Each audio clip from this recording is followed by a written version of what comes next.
Hello, welcome back to the Underhand Free Throw. My name is Simon, and today me and Ian are finally doing our MVP picks. Everyone's doing their MVP picks this week. If you follow a lot of basketball podcasts and various media sources, I'm sure you have heard lots and lots of takes and opinions already. And if that is the case, I'm sorry, but it's just one of these rewards that you kind of got to talk about. We've been avoiding talking about it all season because it's not exactly been the most pleasant state of basketball discourse. But yeah, here we go. Half-hour video. We're going to give our case for our respective MVP picks in depth, and we're going to talk about all three of the major leading candidates, whether we picked them or not. So I hope you enjoy, and here are our MVP picks for the 2023 NBA season. Do you want to do MVP? Let's do MVP. All right.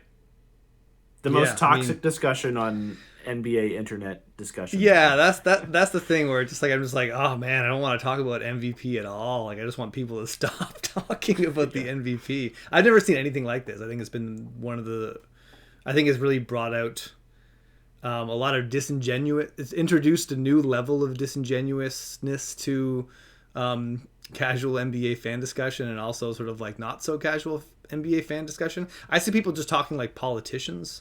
I see people calling each other names for like having different opinions. I do have fairly strong feelings about MVP pick, but but like I think all three of these players are so good that I wouldn't quite call someone a dummy. I would just say that I disagree, and here's my arguments. But yeah, a lot of unless they picked Tatum. I have a hard time getting Tatum. I wouldn't call you a dummy, but unless you were a Boston fan, then I'd just be like, shut up. Yeah. Well, you know me, I'm definitely not a Boston fan, but still. No, you are not. Tatum.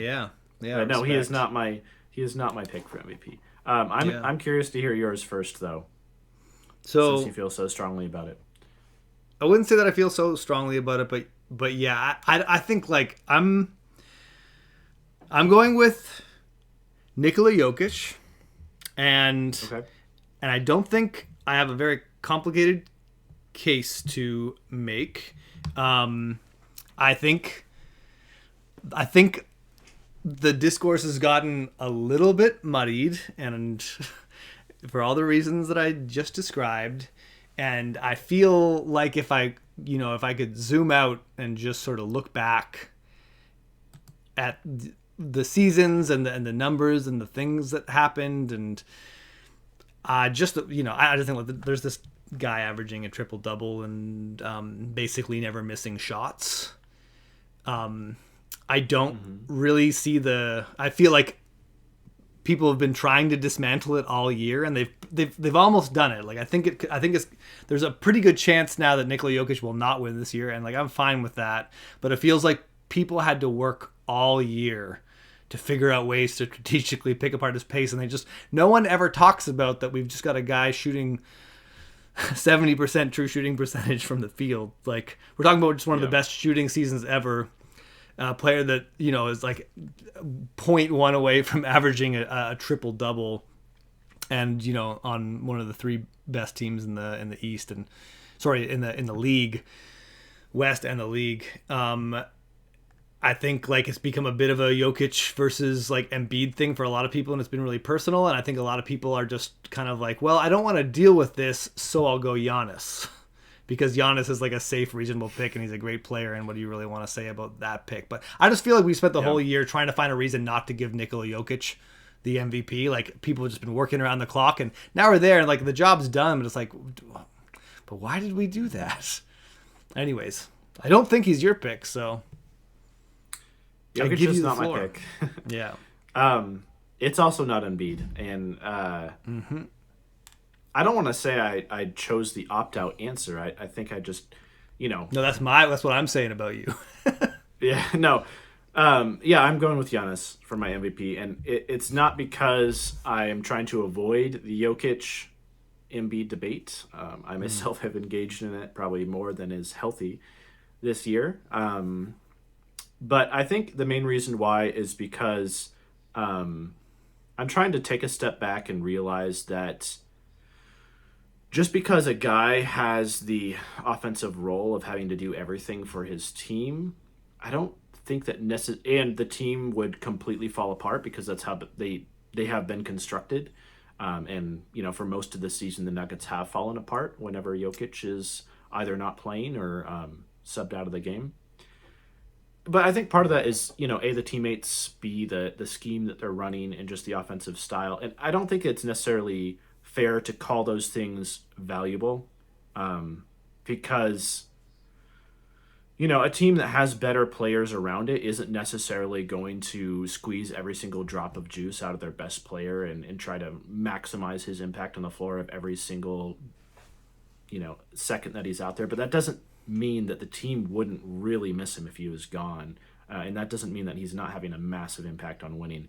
And that's what I see with Giannis. And I think one thing that I really have noticed with the Bucks this year is this is a team that has succeeded defensively, and yes, Drew and Brook Lopez are a huge part of that, but a team that has like a lot of pretty major roster issues, and Giannis has really helped piece that together. And much like Jaren Jackson Jr., like just his ability as a help side defender and his versatility on that side of the floor, I just think has a pretty incredible impact. And that's not something you're getting with Jokic. Also, not something that you're really getting all that much with Embiid. And then also, he's the best defender of this group, no question. Yeah, and I think we're underrating that a little bit. And then I also think, we're underrating his statistical impact a little bit. Like, Giannis is putting up awesome numbers. Like, his Embiid, his numbers aren't They're all putting up awesome numbers. His efficiency is slightly worse than Jokic, but it's about the same as Embiid's.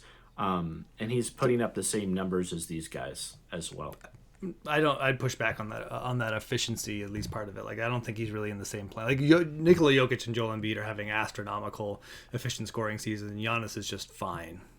Okay, consider this. Giannis takes 3 to 4 terrible shots per game that have no chance of going in. But he doesn't...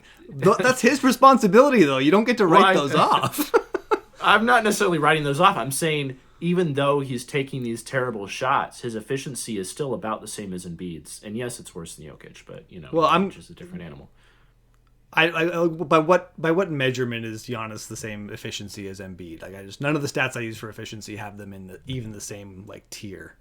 I use true shoot. Like, I use points effective added. Field goals about the same. I mean, Giannis's free throw shooting does hurt his true shooting percentage, but yeah, I mean, there's holes there, right? There's holes in. There's a lot of holes in Giannis's game. There's some points I want to push back on Giannis. I think Giannis is a perfectly reasonable MVP candidate. So I'm not calling you a dummy right now. I think he's a solid vote. Good pick. Great player.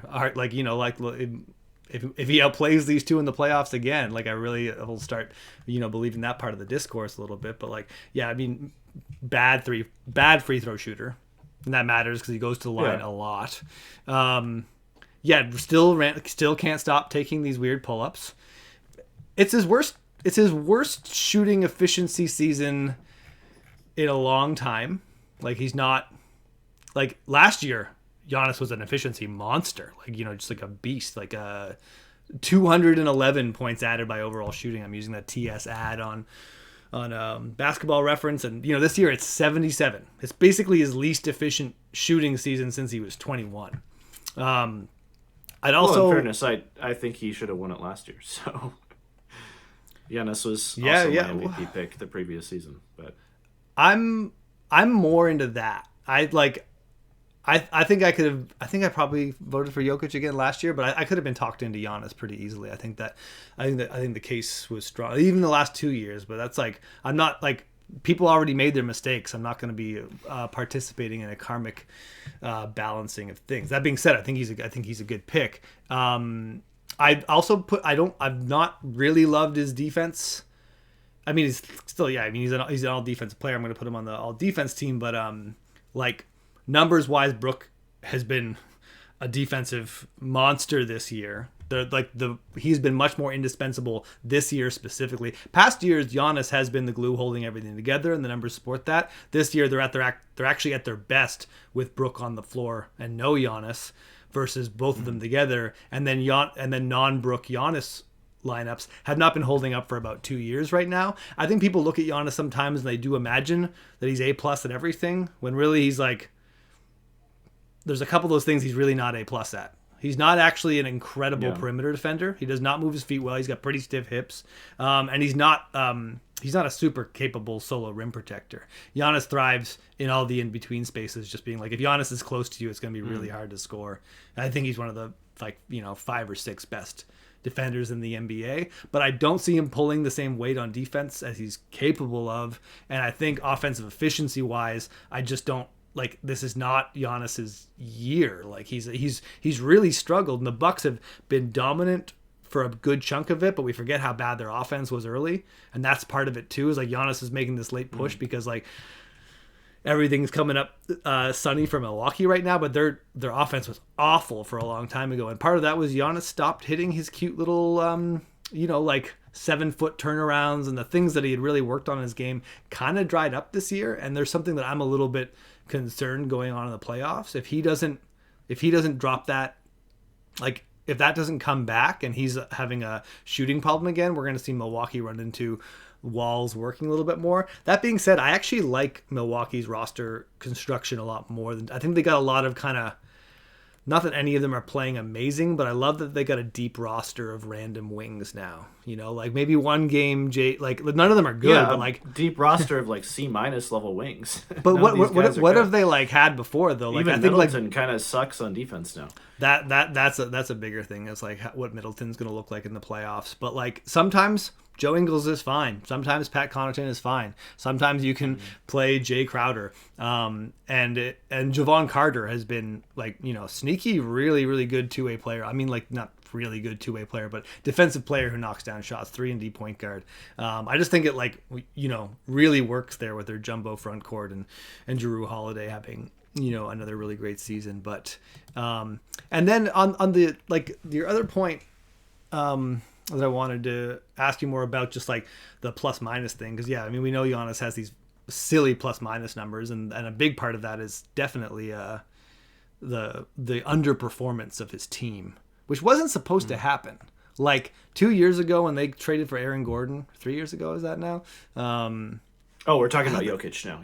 Yeah. Or just the comparison of the plus minus, like when they put Jamal Murray next to Michael Porter Jr. and Aaron Gordon around Jokic, I'm like, this team's winning the title. Jamal Murray got injured, but I thought that team was back this year, and they clearly haven't been. Like, 2 of those 3 players have not really been pulling their weight, and that's like, I don't really see what that has to do with Jokic. Yeah, I don't really care about his on-off numbers being astronomical compared to just like, really great. Same thing with Embiid. Like, I always would get annoyed by Sixers fans bragging about Embiid's on-off numbers all those years. It's like, yeah, because you don't have a backup center. They had Al Horford for 1 year and their team wasn't very good, but like Joel Embiid's on-off just returned to normal. He was like +5 instead of +15 or whatever he was, sort of thing. Like those things don't. Yeah. But at the end of the day, like I think we like Milwaukee's roster better than Denver's, and yet they're 4 games apart in the they're 2 games apart in the standings. So if you're like if you yeah, I don't know how much I like Milwaukee's roster better than Denver's. I think their okay, sorry, I thought you were their saying lack of wing depth is a little understated, especially considering their major competition is in the East is Boston, and they have no one who can guard either of their best 2 players, unless you're just making Jrue Holiday guard Tatum the whole game, in which case you have no one to guard probably will. Anyone else. Yeah. I mean, both of these rosters, I think, have pretty major holes with Chris Middleton's kind of fall off this year, which has flown a little under the radar just because of how good Milwaukee has been overall. But like this is a team where it's clearly Giannis and Jrue, and then Brook Lopez is their 3rd best player now. Defensive player of the year, Brook Lopez, probably. Yeah. So here's the final couple of points I'll make in Giannis's favor. Yeah. So first of all, I think his numbers are being compared to Giannis's previous season numbers, which I don't think is entirely fair, because he's not competing against 2022 Giannis. He's competing against Jokic and Embiid.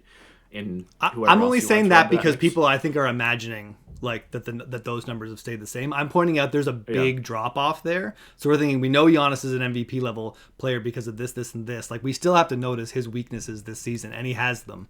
That's my only point there. Yeah. Not that like we should compare it because he's dropped off. If he's still the MVP, he's still the MVP. Yeah. I mean, I kind of love the caveman argument with best player, best team. I think it's really hard to detangle all the analytics because depending on how you want to spin stuff, you can kind of choose to emphasize some things and de-emphasize other things and kind of make the case for who you want to make the case for. And then the other thing is, I think, yeah, Milwaukee's lack of ability to guard wings has really overtaxed Giannis. You know, like the other day you have Giannis guarding Tatum often just because they have no one else who can even do it, right? Which isn't his role, and I think there is. I think this argument works better for Jokic, though. If we're talking about who's more overtaxed defensively, let's talk about the team that's got a garbage defense. I thought that Kirk Goldsberry piece was a little. I was like, who paid you? Who paid you for that? Like, it felt a little bit like this was a really good timing piece to put a big hole in Jokic's case. And the stats, like, they weren't like they pointed at a lot of like defensive stats are. It's entirely what you're saying about Giannis. If there's a hole here, another player's coming over and compensating for that. And I don't think Jokic is a good defensive player. But if you're talking about him contesting layups and not getting a good percentage, that has to do with Denver's inability to protect the rim overall, not just like one player. That has to do with like that means their center is sliding over at the last second a lot to put up a weak contest against and a also broken their defense. inability to prevent people from getting to the rim. Yeah, which isn't on the center if you're playing drop coverage. Yeah.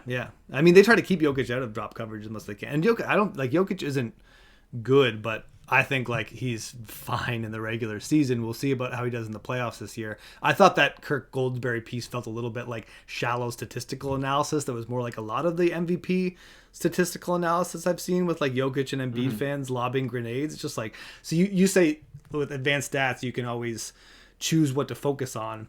I'm like really interested in looking at everything that I can. Like I don't want to just look at one thing. Like here's one thing.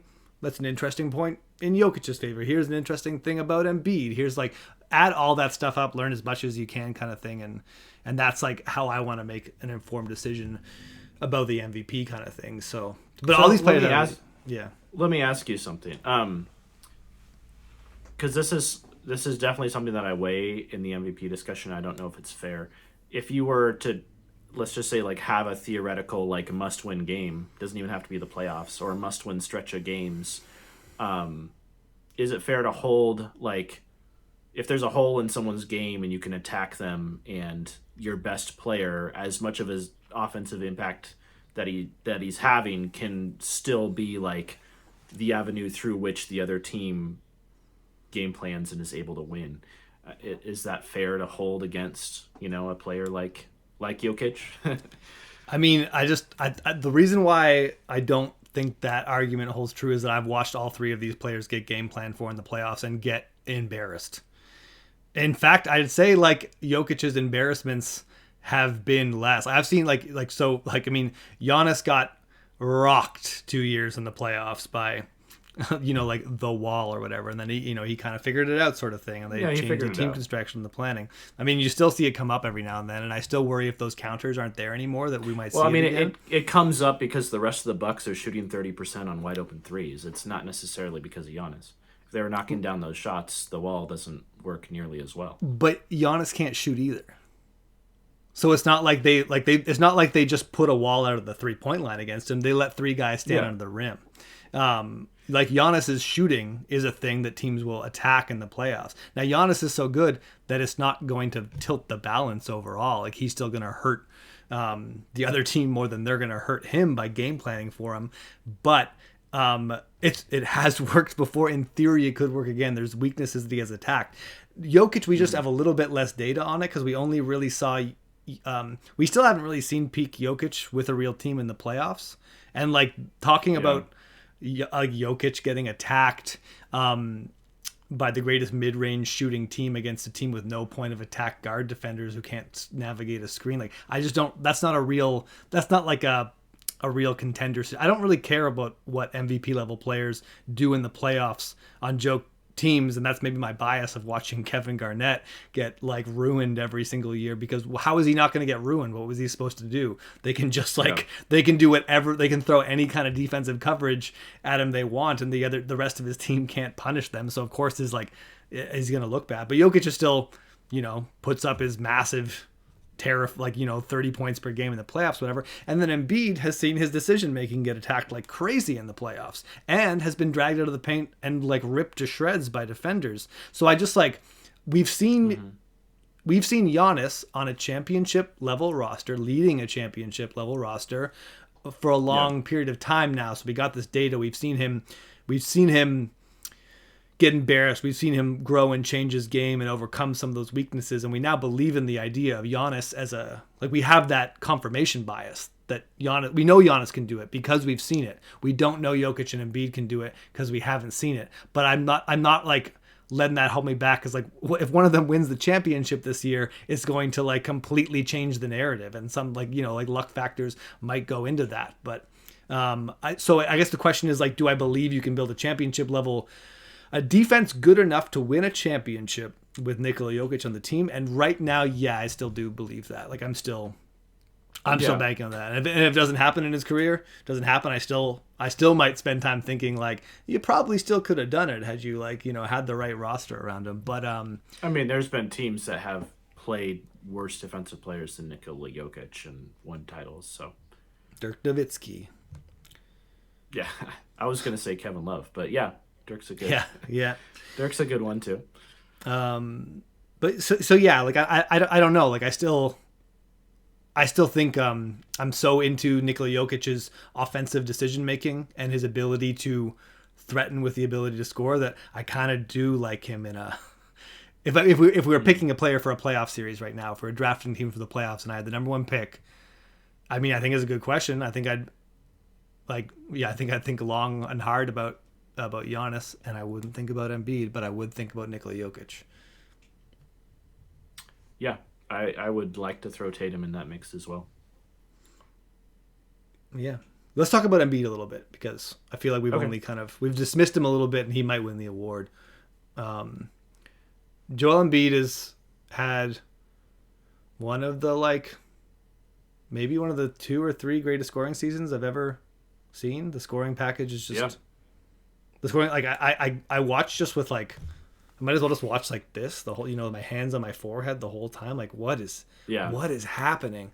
Like the pull-up game combined with the physical dominance. The mid-range shooting this year from Embiid has just become silly. Yeah, and it's been sneaky silly for a few years, but now he's built out everything around it. Like he's got all his counters, and he passes just enough now. Like he's not a joke passer. He's okay. He still plays occasionally terrifying defense. There's definitely, we've talked a lot about the ways in which the holes in Embiid's offensive game, mostly in terms of his endurance. Yeah. And I mean, it's less than he ever has in prior seasons, but I mean, he is doing more on offense, so it makes sense. Especially and when they can keep him, that the conditioning issue, I think, is still very real with Embiid. So there's kind of the more he does offensively, the more it takes away from his defense. It's just this constant balancing act.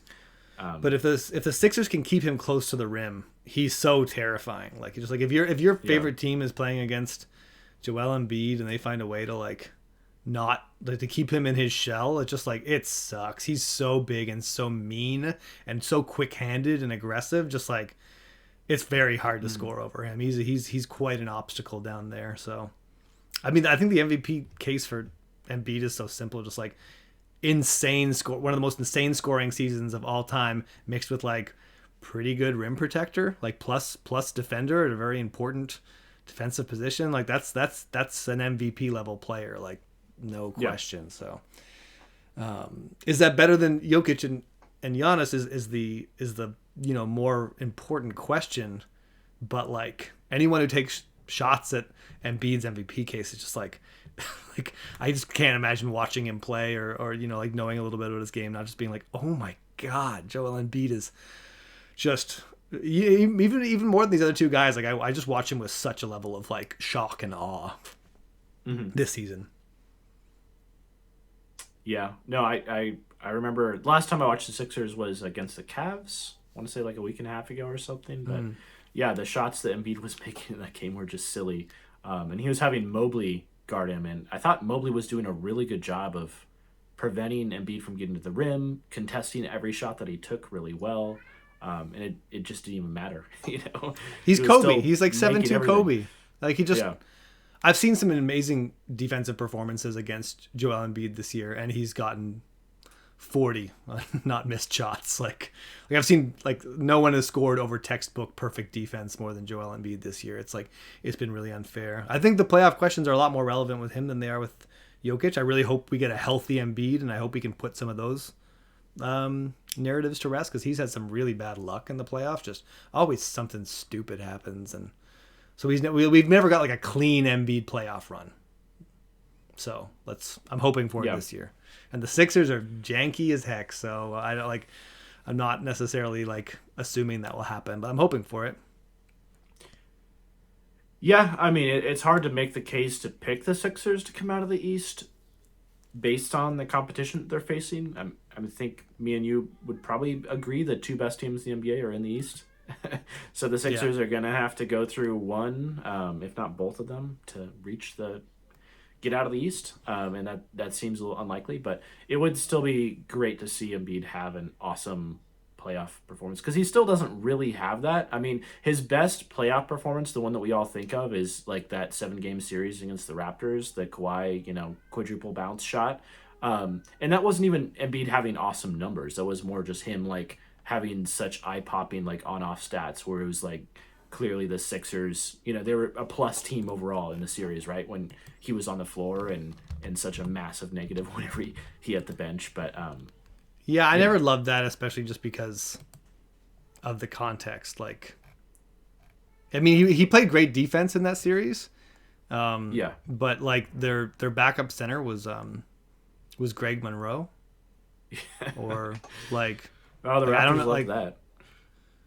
yeah, like it was a and Embiid had, I think, at least one really good game. This is actually sort of where I started picking up a little bit of Embiid hate. I watched that. I mean, I live in Toronto. I was watching that series in bars. I remember the bar I was at when the Kawhi shot went in. But like Embiid, Marc Gasol was kicking the crap out of Embiid that series, and there was rumors that he was sick, and that's like. So it kind of made sense. He wasn't playing well, even Marc Gasol's obviously an amazing fender. But Joel Embiid hit a couple of shots and kind of got hot, and hit some threes in like game 3 or something like that. And he just immediately was like doing the airplane and like pointing at the crowd and taunting and like clapping in people's faces, and immediately got like wrecked by Marc Gasol the next game. Like, dude, you need to stop with these highs and lows. Like I mean, maybe that gets your mojo going, but he's such an opposite kind of player when things are going well, versus like he's such a sooky baby when like he's having his lunch handed to him. Just like stay focused. Their backup centers were Mike Scott, Boban Marjanovic, Greg Monroe, and Jonah Bolden. So that might, and Greg Monroe is a -30 in that, and Amir Johnson played a few minutes, -45.8. Oh yeah, he did. So yeah, they needed Embiid on the floor, and those Raptors, like even if Marc Gasol wasn't a big scorer, they had a lot of size and rim pressure with Kawhi and Siakam. Embiid guarded Siakam a lot and just like wiped him out that year. Yeah. Wait, I have one final Embiid comment. I think you've tempered your Embiid hate pretty well.